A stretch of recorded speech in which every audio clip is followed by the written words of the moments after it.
So hello anime lovers, स्वागत है आपका कॉर्पसेट में एक्सप्लेन्ड चैनल पे। और आज के इस वीडियो में मैं आपको एक्सप्लेन करूंगा टोनी काकू कवाई यानी fly me to the moon के सीजन 2 का एपिसोड 6 जिसका नाम है अंडरनीथ द मून। पर अगर आपने हमारे चैनल को अभी तक सब्सक्राइब नहीं किया है तो कर लीजिए ताकि आगे के वीडियोस आपको मिलते रहें। तो बिना किसी देरी के एपिसोड स्टार्ट करते हैं, लेट्स बिगिन।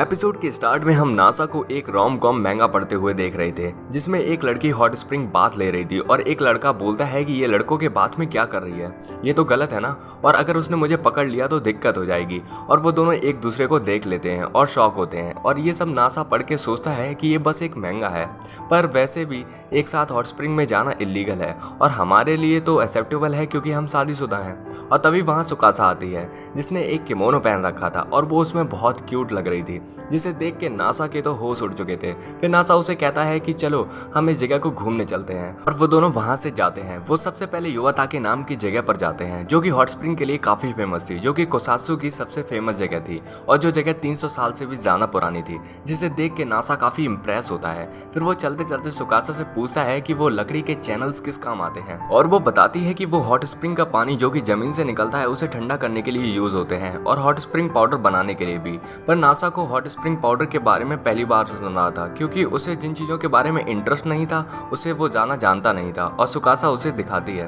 कि देखो, जैसे कि वो दुकान पर है और नासा देखता है कि वहाँ हॉट स्प्रिंग एग भी हैं और वो इन सब चीजों को एज अ गिफ्ट कनामे के लिए ले जाने की सोचता है। फिर सुकासा एक जेली जैसी आइसक्रीम खा रही थी और तभी नासा उसकी अचानक से फोटो ले लेता है। पर सुकासा थोड़ा गुस्सा होती है कि ये क्या कर रहे हो, और वो बताता है कि ये हमारे हनीमून है तो मैं कुछ यादों के लिए फोटोज ले रहा हूँ। फिर वो मान जाती है, पर वो उससे पहले बताने को कहती है कि बता दिया करो फोटो लेने से पहले। और नासा बोलता है कि ठीक है, पर अगर ये कैमरा लाख बार भी खराब हो जाएगा पर मैं तुम्हारी फिर भी फोटोज लूंगा। और फिर वो सुकासा से उसके और तोकी को यानी उसकी दादी के आपस में रिलेशन के बारे में पूछता है और वो बोलती है कि हम खून से तो रिलेटेड नहीं है पर उन्होंने मेरा बचपन से ख्याल रखा है और हाँ, वो मेरी गार्डियन है। और दो चीज़ें हैं कि पहली बार वो कभी कभी मुझसे कुछ ज़्यादा ही अटैच्ड होती हैं और दूसरी बात वो परेशान हो जाती हैं जब मैं कुछ ज़्यादा शेयर करती हूँ। और नासा ये जान के थोड़ा शॉक होता है। फिर वो चलते हुए बताती है कि मुझे लगता है कि वो मेरे लिए खुश हैं क्योंकि मुझे जो इतना प्यारा हस्बैंड मिला है। और ये सुन के नासा एम्बैरेस होता है और बोलता है कि मैं ये जान के खुश हूँ कि वो इससे खुश हैं। और तभी सुकासा को कहीं से अच्छी खाने की स्मेल आ रही थी और वो दोनों एक स्टिक शॉप को देखते हैं जहाँ से अच्छी सी स्मेल आ रही थी और वो वहाँ से एक ग्रिल स्टिक लेते हैं और खाते हुए जा रहे थे। फिर नासा दादी का दिया हुआ टिकट निकाल लेता है और बोलता है कि तोनो कोहारू नाम की जगह काफ़ी फेमस लग रही है। और सुकासा बोलती है कि पहली बात ये स्टिक बहुत टेस्टी है और दूसरी बात हाँ, वो ओपन बाथ के लिए काफ़ी फेमस है, क्या तुम देखना चाहोगे? पर नासा श्योर नहीं था और सुकासा उसे अपना बचा हुआ स्टिक शेयर करती है। नासा सोच के बोलता है कि पहली बात, हमने हमारे रूम का भी ओपन बाथ अभी तक यूज़ नहीं किया है, अभी के लिए तो मैं वहाँ पर नहीं नहाना चाहूँगा। और सुकासा बोलती है कि तुम्हारा मतलब तुम और मैं अपने कमरे वाले में। और ये सुन के नासा के तो होश उड़ चुके थे। पर सुकासा भाग के बोलती है कि देखो, हम वहाँ पहुँच गए हैं और तोनो कोहारू बहुत सुंदर जगह थी जहाँ हॉट स्प्रिंग की ज़मीन बहुत गर्म थी। पर नासा बस ये सोच रहा था कि माना कि हम मैरिड हैं पर साथ में नहाना वो भी बिना कपड़ों के ज़्यादा हो जाएगा और ये बोलना कि हम ऐसा करें ये तो सबसे ज़्यादा कठिन है। और सुकासा उसका चेहरा देख के बोलती है कि कोई दिक्कत है क्या? पर नासा तो बस अपने सोच में फंसा हुआ था और बोलता है कि कुछ नहीं। और फिर से ये जान के सोच रहा था कि क्या करूं, जैसे हो रहा है वैसे होने देता हूं, और अगर इसके बारे में सोचा तो क्या ये सही होगा कि मैं इतनी क्यूट लड़की के साथ नहाऊं। और फिर सुकासा एक बोर्ड पर पढ़ती है कि लगता है कि वो ओपन एयर बाथ इसी डायरेक्शन में है और वहाँ मिक्स्ड बाथिंग का सिस्टम है जो दिनों में कई बार होता है। और सुकासा बोलती है कि अगर हम वहाँ जाएंगे तो मुझे स्विम सूट पहनना होगा, नहीं तो बहुत एम्बैरेसिंग होगा। और नासा को लगता है कहीं वो रूम वाले ओपन एयर बाथ में भी स्विम सूट पहन के ना आए और सोचता है कि ऐसा नहीं होगा, ये तो काफ़ी ऑकवर्ड हो जाएगा, घर में स्विम सूट कौन पहनता है। और सुकासा से पूछता है कि क्या तुम वहाँ पर जाना चाहती हो। और सुकासा बोलती है एम्बैरेस होती हुई कि नहीं, पर दूसरे तरीके वाला यानी रूम वाला शायद। और ये सुन के नासा बहुत एम्बैरेस था और वो उसी दूसरे वाले चलने के लिए बोलते हैं और वो ऑकवर्ड होते हुए बात करते हुए जाते हैं। और फिर नासा वही कॉमिक यानी महंगा पढ़ रहा था और वो लड़की बोलती है कि देखो, मैंने स्विम सूट पहन रखा है और तुम्हें क्या लगा कि मैं यहाँ पर बिना कपड़ों के आऊँगी, तुम तो बहुत गलत सोचते हो। और वो लड़का उस लड़की पे पानी फेंकता है कि आखिरकार क्यों तुमने मेरी उम्मीदें बढ़ाई थी। और नासा ये पढ़ के सोचता है कि रोम कॉम मैंगा में भी वही हो रहा है जो मेरी असल ज़िंदगी में हो रहा है, पर लगता है कि ये कोई उनकी ट्रिक है उनके साथ में लाने की। लेकिन मेरे केस में ऐसा नहीं है, हम दोनों ऑलरेडी मैरिड हैं और हम दोनों यहाँ एक दूसरे के साथ नहाने से एग्री भी हैं। पर ये सब बातें करना सुकासा से बहुत कठिन है और सुकासा उसे देख के हंसती है, पर नासा एम्बैरेस होता है। फिर वो अगले सीन में डिनर करते हैं जो कि वहाँ की स्पेशल डिशेज से बना हुआ था जो कि लोकली नहीं मिलता, और मेन्यू हर सीजन में चेंज होता है जिससे कि वो हर सीजन में उसे एंजॉय कर सके।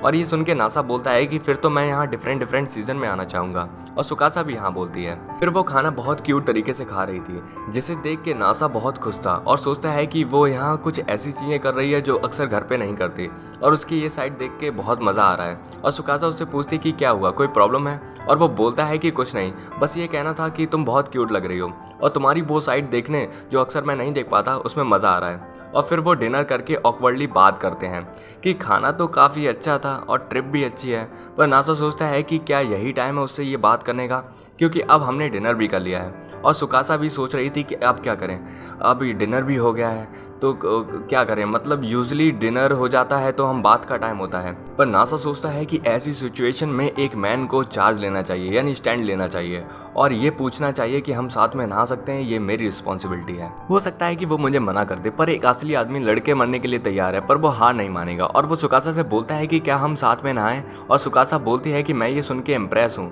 क्योंकि मैंने नहीं सोचा था कि आप ये सबसे पहले मुझसे पूछेंगे। और नासा बोलता है कि ठीक है, क्योंकि मैं एक मैन हूँ तो ये सब मुझे पहले कहना ही पड़ता है।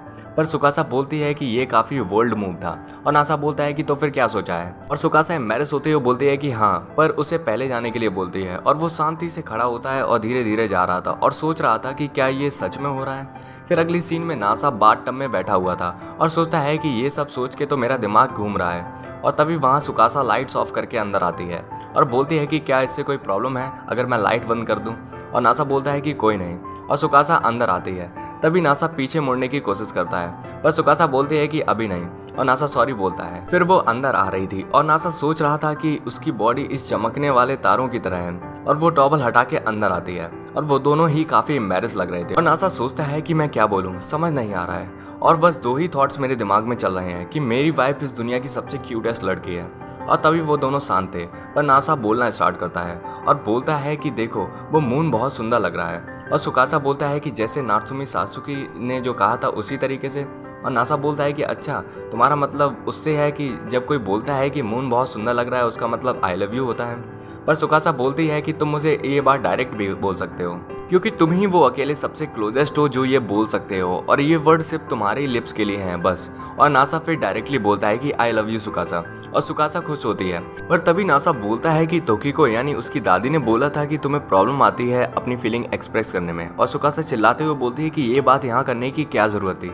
और नासा बोलता है कि क्योंकि मुझे याद आया कि मुझे पता है कि तुम मुझसे प्यार करती हो, पर तुमने अपनी फीलिंग्स कभी डायरेक्टली मुझसे कही नहीं है। हो सकता है कि तुम्हें इससे डायरेक्ट एक्सप्रेस करने में प्रॉब्लम हो सकती है। और सुकासा बोलती है कि मुझे ऐसा नहीं लगता, मैंने तुम्हें कई बार बताया है पर तुमने शायद नोटिस ही नहीं किया है। और नासा बोलता है कि उन्होंने ये भी कहा था कि तुम्हें लगता है कि तुमने काफ़ी बार कहा है, पर असल में वो आधे से भी कम होता है। और सुकासा चिल्लाती है कि तुम्हें उनकी हर बात याद रखने की ज़रूरत नहीं है। नासा बोलता है कि तो तुम अभी नहीं कहोगी, और सुकासा एम्बैरेस होते हुए उसे आई लव यू कहती है, जिसे सुन के नासा के तो चक्कर आने लगे थे। और वो बोलता है कि तुम बहुत क्यूट लगती हो जब ये कहती हो। और सुकासा उस पर गुस्से में प्यार से पानी मारती है। फिर वो दोनों काफ़ी इंजॉय करते हैं और अब उनके बीच में जो ऑकवर्डनेस थी वो ख़त्म हो चुकी थी।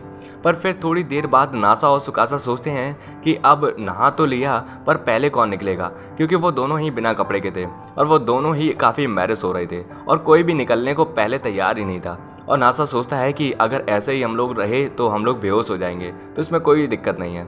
फिर अगली सुबह नासा सोते हुए सुकासा के सपने देख रहा था, पर तभी उठ जाता है और सोचता है पिछली रात के बारे में, और अपना सिर जोर जोर से गेट में मारने लगता है क्योंकि उसके दिमाग में बस वही चल रही थी और वो काफ़ी एक्साइटेड हो रहा था। और सोचता है कि भले ही मैं सो लिया हूँ पर ये सब अभी भी मेरे दिमाग में घूम रहा है, और सोचता है कि क्या करूँ, आखिरकार वो कल इतनी क्यूट जो लग रही थी। और तभी वहाँ सुकासा आती है और उसे गुड मॉर्निंग विश करती है।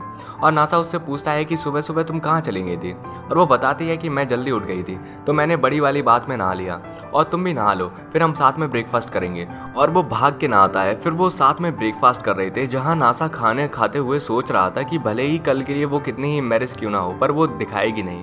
और जैसा कि दादी ने कहा रहा था। और तभी सुकासा सोच रही थी कि कल रात के बाद मैं तो उसे डायरेक्टली देख भी नहीं पा रही हूँ, क्योंकि उसने मुझे देख लिया है और मैं ये सब सोच के काफ़ी एम्बैरेस हो रही हूँ और मेरा चेहरा इसी वजह से लाल हो रहा है। और तभी नासा सुकासा से बोलता है कि सुकासा, और वो शॉक हो जाती है और वो बोलता है कि मैं बस ये कह रहा था कि खाना काफ़ी अच्छा बना हुआ है। और वो हाँ करती है और वो बोलता है कि मैं सोच रहा था कि आज फिर से जाने से पहले हम साथ में बात चलें। और ये सुन के सुकासा बोलते एम्बैरेस होते हुए कि हाँ क्यों नहीं, मुझे कोई प्रॉब्लम नहीं है। पर नासा बोलता है कि मेरा मतलब था कि जो दादी ने जो टिकट दिए हैं वो वाली बात की जगह घूमने देखने चलें। और सुकासा उस पर चिल्लाती है कि ऐसा बोलो ना डायरेक्टली, मैं तो कुछ और समझ रही थी। और नासा बोलता है कि हाँ सॉरी, पर चाहो तो वो भी कर सकते हैं। पर सुकासा उसे अगली बार साथ में नहाने के लिए कहती है और नासा बोलता है कि बस यही तो वो उम्मीद है जिससे मैं आगे जीऊंगा।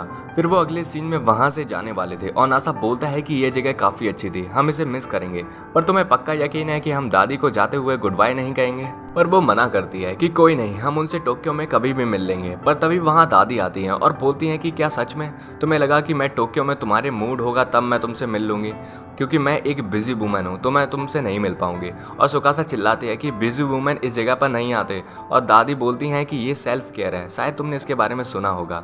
और वैसे भी अब जाना दिनों की मैं मेहमान तो हूँ नहीं। और नासा थोड़ा परेशान होता है, असल में ये हमारी दादी की एक्टिंग थी और उनका ये इमोशनल डैमेज था। और सुकासा मान जाती है। फिर दादी बोलती हैं कि तुम्हें शादी करनी चाहिए और नासा बोलता है कि हाँ, पर सुकासा बोलती है कि नहीं, मैं ये नहीं करना चाहूँगी, मैं इससे बहुत ऑकवर्ड फील करती हूँ। फिर दादी उनके साथ एक ग्रुप फोटो लेने के लिए बोलती हैं और सुकासा मना करती है, पर नासा कैमरा निकाल के वहाँ की एक लेडी से एक फोटो खिंचवाता है। अगली सीन में सुकासा बोल रही थी कि देखा दादी ने ये फिर से किया और नासा उसे समझाता है कि ये सब सही है, जरा सोचो, वो हमारे साथ बस एक फोटो लेना चाहती थी और ये उनके लिए एक अच्छी मेमोरी हो जाएगी। और सुकासा बोलती है कि तुम्हें उन्हें जाना नहीं सुनना चाहिए क्योंकि ये हमारा हनीमून था और मैं बस इसमें हमारी अच्छी सी मेमोरी चाहती थी। और नासा सीरियस होता है और बोलता है कि मुझे पता है, और हाथ पकड़ के कहता है कि चलो हम एक मेमोरी बनाते हैं जिसमें सिर्फ हम और तुम होगे।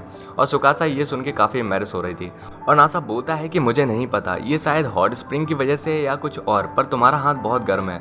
और सुकासा एम्बैरेस होती हुई बोलती है कि ये हॉट स्प्रिंग की वजह से नहीं, ये तुम्हारी वजह से है, जब भी तुम इन्हें पकड़ते हो। और वो लोग काफ़ी एम्बैरेस होते हैं और वो लोगों के लिए गिफ्ट्स लेने के लिए सोचते हैं और ट्रेन से वापस जा रहे थे। और नासा सोचता है कि उसके साथ हॉट स्प्रिंग में जाने में मज़ा आया और वो सारे मोमेंट्स भी काफ़ी अच्छे थे और अब हम और भी क्लोज आ गए हैं। और सुकासा बोलती है कि नासा तुम ठीक हो ना, तुम्हारा चेहरा बहुत अजीब लग रहा है। और नासा बोलता है कि मैं ठीक हूँ, बस ये सोच रहा था कि हमारा टाइम कितना अच्छा स्पेंड हुआ वहाँ पे। और सुकासा भी उसकी बात से एग्री करती है और वो बोलती है कि अगर अगली बार चांस मिलेगा तो हम फिर से एक ट्रिप पर जाएंगे। और नासा हाँ बोलता है और नासा उसे फिर से हॉट स्प्रिंग पर ले जाने के लिए बोलता है। पर सुकासा बोलती है कि वो हॉट स्प्रिंग हो ये ज़रूरी नहीं, मैं तो बस हर तरीके की जगह घूमना चाहती हूँ और मैं तुम्हारे साथ और भी मेमोरीज बनाना चाहती हूँ। और नासा बोलता है कि हम वो साथ में फिर से नहाएं अगर वो हॉट स्प्रिंग ना भी हो तो। और सुकासा बोलती है कि जब तक लाइट बंद रहेगी तब तक हम वो दोबारा कर सकते हैं। और नासा बोलता है कि अगर ना बंद करूँ तो, क्योंकि फिर मैं तुम्हारा वो क्यूट सा एम्बैरेसिंग चेहरा कैसे देख पाऊंगा। और वो बोलती है कि तुम्हें वो देखने की ज़रूरत भी नहीं। पर नासा बोलता है कि तुम्हारा चेहरा बहुत क्यूट है और सुकासा ही बोलती है कि तुम भी बहुत क्यूट हो। और यहीं पर ये क्यूट सा एपिसोड खत्म होता है। वेल, तो ये एनिमे बहुत रोमांटिक है और सच में मज़ा आ गया। आपको कैसा लगा हमें कमेंट करिए। और हाँ, एंड क्रेडिट सीन को देख के लग रहा है कि आगे बहुत कुछ इंटरेस्टिंग होने वाला है। तो जानने के लिए मिलते हैं नेक्स्ट एपिसोड में। तब तक के लिए bye bye, sayonara and arigato for watching.